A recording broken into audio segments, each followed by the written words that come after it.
Welcome to Ivey's first gala panel discussion on doing business in India. As a managing director of Ivey India, it is with great pleasure that I welcome all of you to this event. Ivey has been working to design and execute its India strategy over the last 2 years, and I'm honored to lead this effort. However, my work would be meaningless without the vision of Ivey's management team, including Dean Carol Stevenson, who I know wanted to be here tonight, Associate Deans Rod White and Eric Morse, our CFO John Irwin. And I'd also like to thank the support of my Ivey India team, which is made up of Dipti Murthy and John Kalilil. And tonight would not have been possible without the hard work of our India study trip senators, Ranjit, Sid, Gaurav, and Henry. So I'm going to ask all of you to stand so we can give you a round of applause.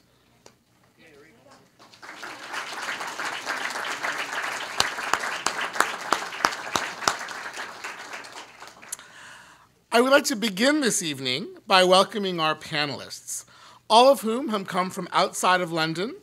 We appreciate you taking the time out of your busy schedules to be part of a long-standing tradition at Ivey, and that is a tradition that brings together academia with real-world practice. So please join me in welcoming Mr. Rana Sarkar, Mr. Nav Aggarwal, and Mr. Akhil Tyagi. I'd now like to call upon the director of Ivey's MBA program, Fraser Johnson, to say a few words of welcome.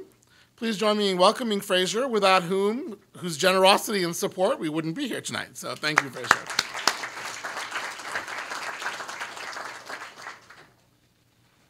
Does that mean I'm picking up the bar tab at the end of the night? Hey, good evening, everybody. Okay, it's wonderful to see such a great representative group of the school out this evening. We've got HBA, MBA, MSc students, faculty, staff, even a couple of program directors, okay, and our associate deans. This is a wonderful event that RF and the other members of the organizing team have put together for us. And it's really critical because of the importance of the India is for the brand of the school. And selfishly, I guess from a program standpoint, India is a very important part of our recruiting and how we build the MBA program brand in India, certainly from a teaching perspective as well, but broadly from a school perspective in terms of research, case development, our executive development, EMBA program, and even our HBA and MSc programs. It's a very vital part of the school strategy. And what I'd like you to do tonight is take advantage of the wonderful experts and panelists, the 3 panelists that have been invited in tonight, and really soak in all the great knowledge that you're going to get exposed to here this evening. Thank you for coming.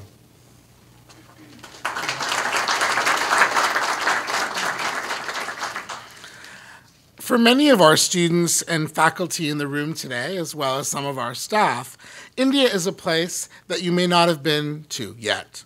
But the reality is that it is an increasingly global world, and business in India is where business is happening today. Not knowing about India or the business environment is like not wearing a jacket in the winter. You simply get left out in the cold. Whenever I go to India, I'm always amazed at the vibrancy, innovation, and enthusiasm among managers in the business community. The place is buzzing with electricity, and you can just feel it, and there are a million ways in which you can make your dreams come true. Business dreams emerge and come true in India on a daily basis, and some people believe they come true on a minute-by-minute basis in a place like India. I could go on and on about why India is the place to be, but you didn't come to listen to me tonight. You came for our esteemed panelists. So without any further ado, I'd like to call upon our first panelist, Mr. Rana Sarkar. I'm going to introduce Rana before he gets up. Rana is the President and Chief Executive Officer of the Canada Indian Business Council. He also serves as a Senior Fellow and Co-Chairman of the Advisory Board for the Monk School of Global Affairs at the University of Toronto. Previously, Rana has held many leadership positions in consultancies and advisories, such as Rawlings Atlantic Limited, Content Partners, and Roland Berger Strategy Consultants in London and New Delhi.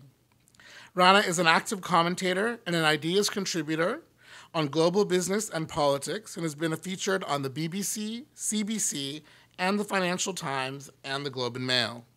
He has been a regular visiting lecturer at both the London School of Economics and Cass Business School. He attended the London School of Economics for his MSc, Queen's University for his bachelor's degree, and INSEAD's prestigious executive program. Rana Sarkar is a member of the Advisory Council of the Literary Review of Canada and the Mowat Centre for Policy Innovation. Please join me in welcoming Rana Sarkar. It's a great pleasure to be here with you.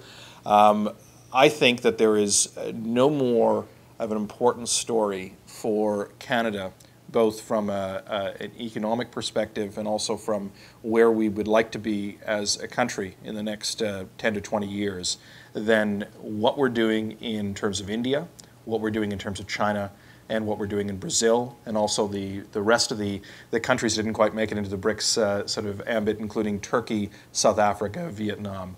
But if we don't, as a country, start to really shift our consciousness in terms of where the next competitive frontier is, and not just is, but has been for the last sort of half decade while we were otherwise occupied, then we are going to be in for a rude shock in the years ahead. And so I think that what I do as the CEO of the Canada-India Business Council, I see as public service. And I see no more an exciting place to be than a place like Ivey right now, because we are at, as many people know, and as you know through your cases and through what you've been hearing, we are at an enormously interesting point in our global economic history right now. And there's probably no more exciting time to be an entrepreneur right now, given the amount of sort of interest in sort of growth markets where you have the twin emergence of places like India and China into the global consumer economy for the first time, and what that really sort of portends for innovation. We're at the crux, as The Economist magazine sort of pointed out on a number of occasions, of a new innovation revolution in a variety of industries, from life sciences through power, through various types of distributed design. And all of this is extremely important for all of you. When I started my career about 15, 16 years ago, after business school, after working in consulting, and looking at the businesses that were sort of starting at the moment, sort of global business that was starting to emerge at that time in sort of the late 90s, there were a number of drawbacks and hurdles. I think, and what I'm going to try to get through from this talk, is that some of those drawbacks and hurdles, the barrier to entry costs, and a lot of the frictional issues that we were seeing in the globalization 2.0, which in that 1990s to early 2000s period, are now starting to dissipate. There are other serious obstacles that are emerging, but those are things that clever people like all of you can overcome. Let me just give you a really quick sort of overview of who we are, what I call the India opportunity in a box, some market challenges and solutions, some common mistakes to avoid, and some steps to winning in India. And this is who we are. We're the big business council between the two countries. We were founded in 1982 with the likes of SNC-Lavalin and Bombardier and these sorts of large companies to really ply the boards between the two countries. And, but it was a quiet period for many decades. And largely because the relationship between Canada and India was, as some wag sort of, pointed out, was a relationship of mutual neglect. And there was not much going on. And that all changed about 5 years ago when all of a sudden Canada starts, waking up, and corporate Canada starts waking up to the idea that, we need to start diversifying beyond the borders to the south.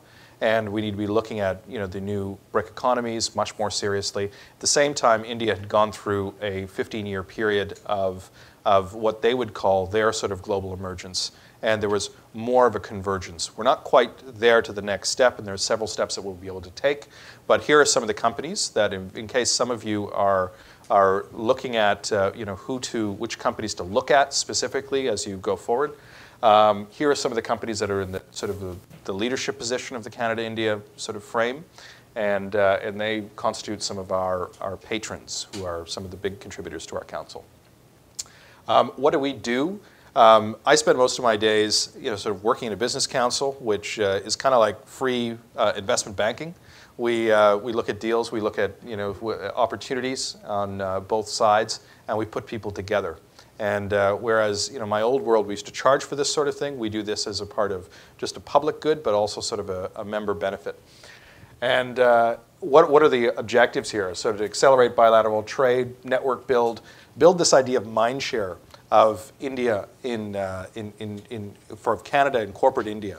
Because what we forget when we're in a place like Canada, we read our own media, we read about ourselves, we forget that in a place like India that's growing as fast as it is, a place like Canada, we're not on their global imagination grid that flows through places like Dubai, London, New York, the Valley, for whatever reasons, and there's a number of good reasons why, we don't yet appear on that grid. And we have to work hard to start appearing on that grid because it's important for our mind share.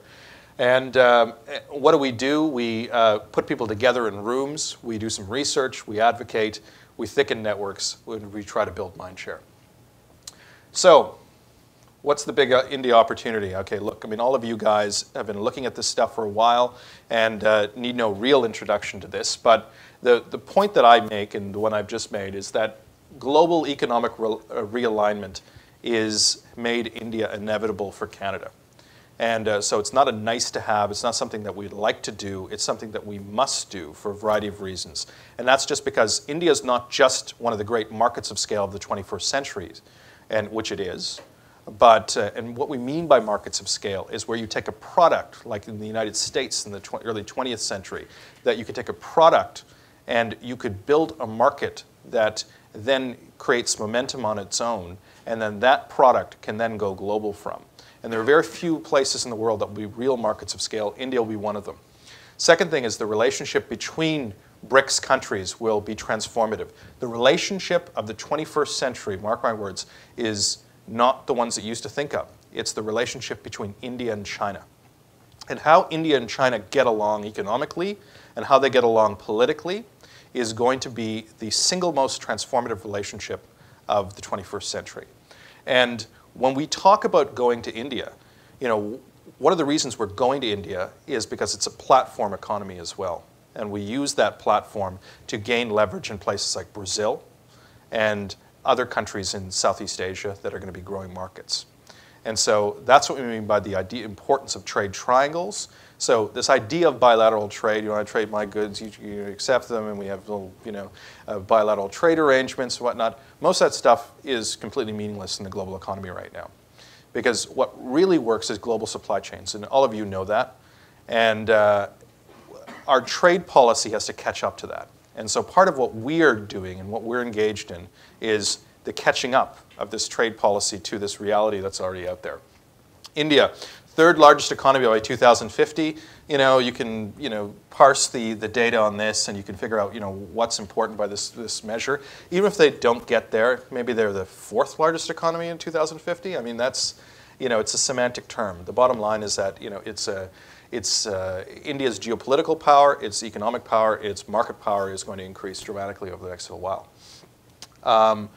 What I mean by bottom billion innovation, because we've covered market access, is that this is the C.K. Prahalad, fortune at the bottom of the pyramid argument, which is that at the end of the day, one of the most important things that will be transformative for Canadian companies and global companies going to India, it's not that we're just going to sell stuff into their market. It's that we're going to innovate alongside them, and we're going to learn from Indian market innovation, frugal innovation, all this stuff that's happening in the cheap. And the reason why is that there's a constraint. Vijay Vaitheswaran from The Economist, great book coming out, by the way, on innovation very shortly. But what his argument is on this is that the reason why places like India and China are going to be these great hubs for innovation going forward are that, it's constraint that actually makes them sort of innovative. Because what you have is when you have talent on one side and talent finding its level, it's finding its outputs, and then you have a constraint, like a big constraint, like how do we get water to these areas? How do we make sure that we have electricity at this cost? How do we make sure we can deliver healthcare at 10% of the cost? How can we build a $25 iPad? Those are constraints. And so real innovation comes from when you're meeting constraints. And so it's very interesting. I don't know how many people read the New York Times, but the New York Times on Sunday, there was a great little piece on Walter Isaacson, Steve Jobs' biographer, wrote a piece saying, oh, well, I think he was reviewing Steve Jobs' his sister's eulogy. And in that speech, he said, at the end of it, he said, oh, yeah, this is all good. Steve Jobs was absolutely right. He went to villages in India and sort of learned about, how people work in villages, and that sort of informed his idea. But at the end of it, he said that if the United States, the edge it has on India and China is the fact that the United States, people in the United States are inherently more creative. And what I took from that is I said, hang on, I agreed with everything up to that point. Because what the United States will miss, and what all of us in the West will miss, if we think that India is going to be and China is going to be one of these places that is essentially just a factory and not an innovation source, we're missing probably what is the most important sort of aspect of this new creative and competitive and global environment over the next couple of decades. And so, I took that away by saying, hey, look, we've got to push this idea that there is a lot of creativity at the bottom of the pyramid. What are the big drivers for this? Obviously, demographics. I don't know if I'll get to showing these charts, but India will grow richer before it grows older, largely because its population pyramid, as many of you know, is healthier than a lot of its neighbors. And so as a result, India will have a youth bulge, and it will also have a youth consumption bulge that will drive a lot of Indian growth over the next couple of decades. Second is urbanization. There are 250 million, I've heard somewhere between 250 million and 400 million people moving from rural areas and outside, sort of city centers into city centers, into newer cities. And India has to get this right. These are the sort of, when I get to the sort of what are the things that could stop the bus, there are things like, not being able to educate population, not being able to build proper cities, and not getting infrastructure done properly. But those are constraints that, Indian policymakers and business are now extremely alive to. The final bits on this are Googleization and globalization. And this is, obvious, India enters the global economy, but India also enters the flat global economy where information, the transition costs and all of the kind of frictional costs associated with building businesses is starting to fall to the floor. And so as that happens, India becomes much, much more competitive in a whole series of industries that it hasn't been in the past. Domestic consumption. India is a domestic consumption-driven economy. It's not a trading economy in the same level as many of its other competitors. And as a result of that, it has a healthier consumptive base. And of course, this bottom point here, which is the entry of the bottom billion into the workforce, which is unbelievable in the sense that both it's a great human good. There's 1 million people come out of statistical poverty every month in India, which is let's just hope the commodity prices hold, and that will continue.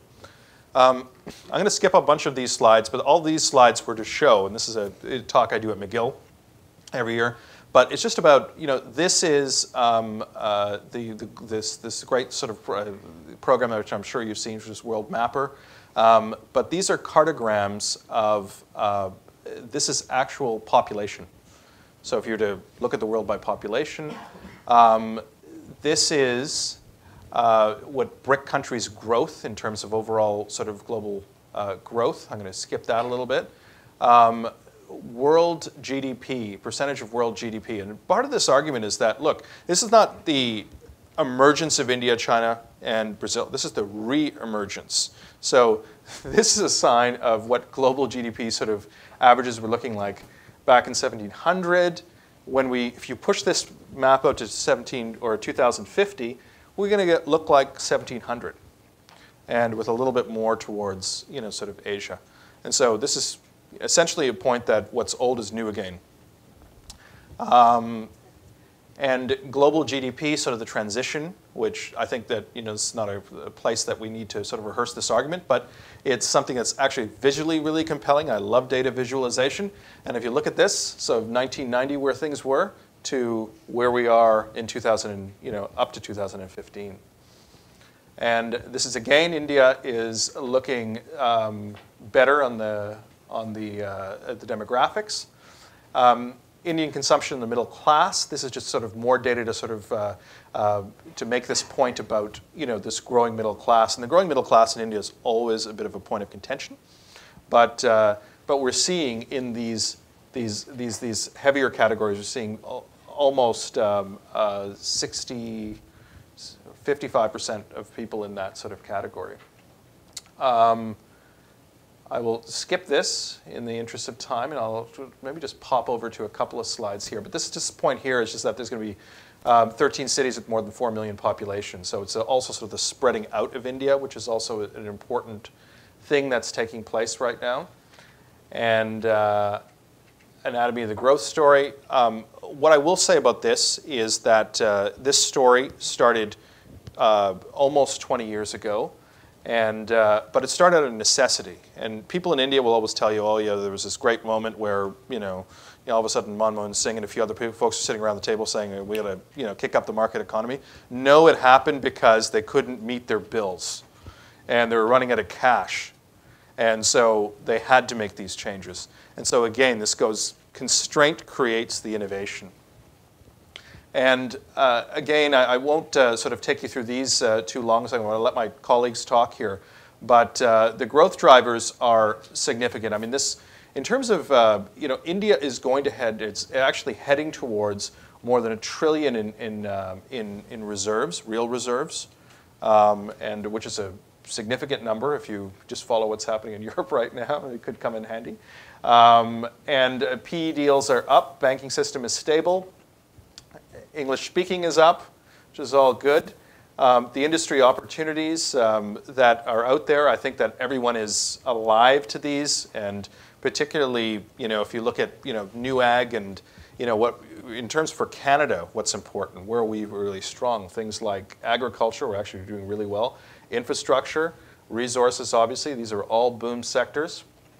Okay, I'm just going to leave you off on this stuff here, okay? So challenges of what could stop the train here, because this is the stuff that, when we get to the question and answer period, I think that is actually probably more important, because everyone can tell the great India growth story, but actually, what are the stuff that can stop the bus?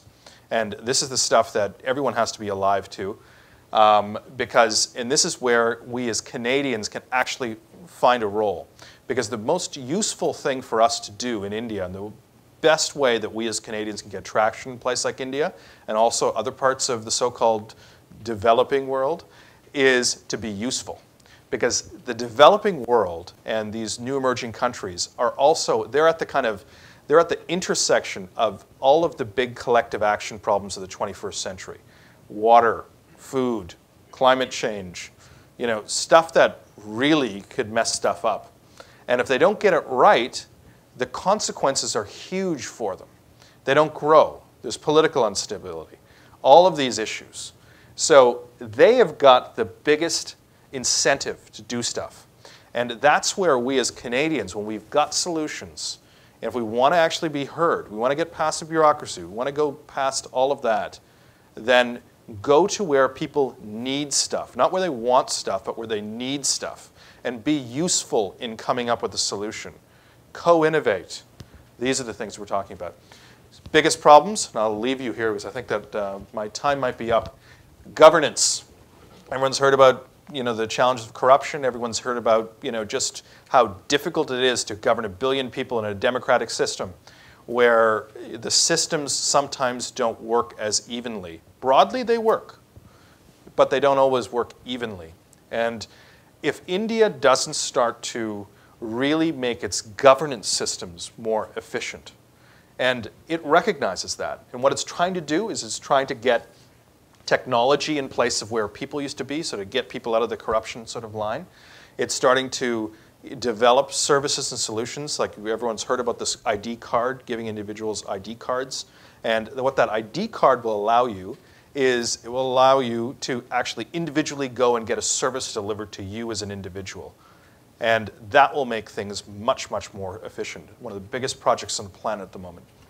Education. We talked about that, demographic dividend that India has right now. It could turn into a demographic bust if it doesn't properly educate its citizens. If you wanted to educate Indian citizens up to the level that Canadians expect in terms of going to university, we would require somewhere near 10,000 new universities. And guess what? No one's building 10,000 new universities, except for our friend over here.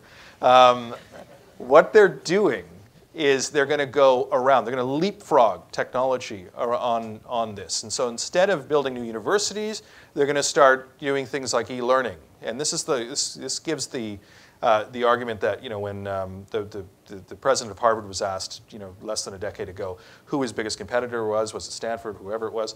And he said, no, it's Thunderbird. And because Thunderbird was getting a lot of, it was ahead at the time of you know, on e-learning and delivering these sorts of distributed technologies in terms of delivering education. But that's just at the university level. It has to be pushed down right to the grade school level. Teacher absenteeism is a huge issue in India. And India needs to solve these sorts of issues in order to really meet its challenges. Poverty amid urbanization. You know, when you start having a significant division between how rich people live in cities versus people living in rural areas, like we're seeing in China right now, if you can't manage that process of urbanization, never in the planet's history have we seen so many people moving from rural areas into urban areas. And so there's a lot at stake at getting cities smarter, making sure cities work, and making sure the governance structures within those cities actually work. And so that's a big, big challenge. Infrastructure gap. We can talk forever about infrastructure. In fact, I'm taking 30 Canadian CEOs, including the heads of the Teachers' Pension Plan, the Canada Pension Plan, Caisse de dépôt de placement, and in Alberta, to talk to India about how Canadians can get better invested into the Indian infrastructure marketplace right now, and what kind of structures that it requires us financially to participate in that marketplace. You know, what kind of IRRs we're going to expect, what type of securities, what type of, all of the structural requirements that you need for pension funds to participate. But infrastructure is their big thing. Everyone knows that India is going to spend $1 trillion in infrastructure over the next half decade. But where's that money going to come from? How's it going to get allocated and where it's going to go?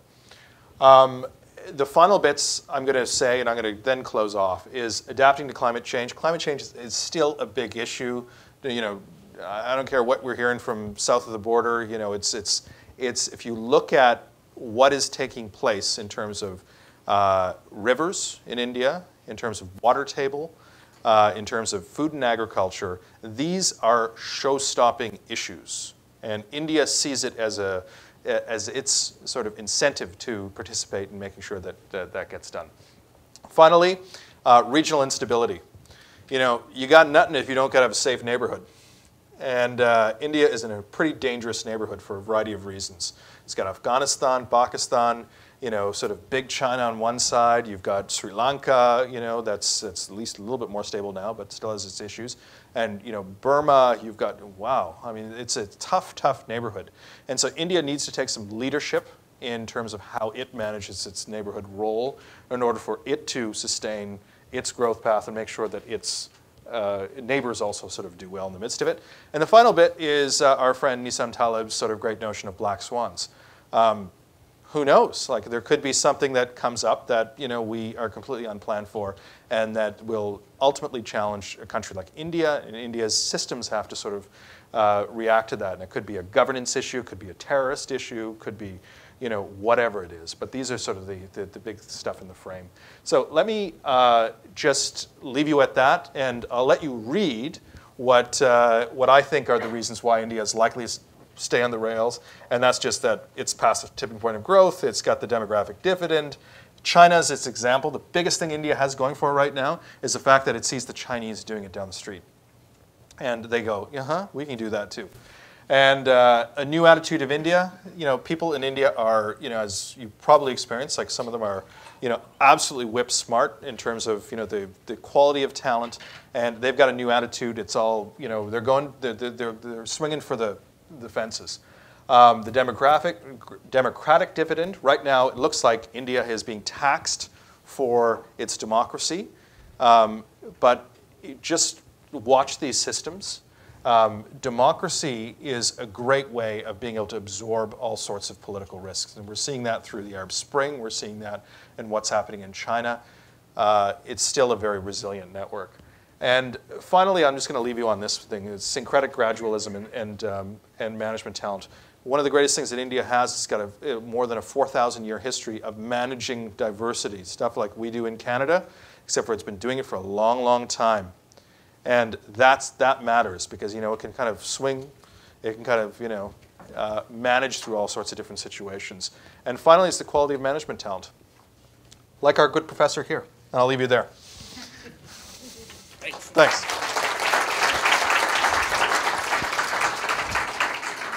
Thanks, Rana. Rana hit some important nails on the head, I think. The reality is India mattered, it continues to matter, and it's going to matter a whole lot more, especially given its geography and its partners that are nearby. The question I guess we have to ask as Canadians is, are we going to be part of that transformation that's taking place? And for me, the visual for the transformation is almost, right now, a lot of people think of India as the outsourcer. Well, that's one element of that value chain. It's about to go from outsourcer to complete owner of that value chain. And its customers and its producers, they all live in the country in which it resides. So what's the room for people outside to enter India? And if we don't enter now, will we play a role in this Indochina global economy that's about to emerge 30 years from now?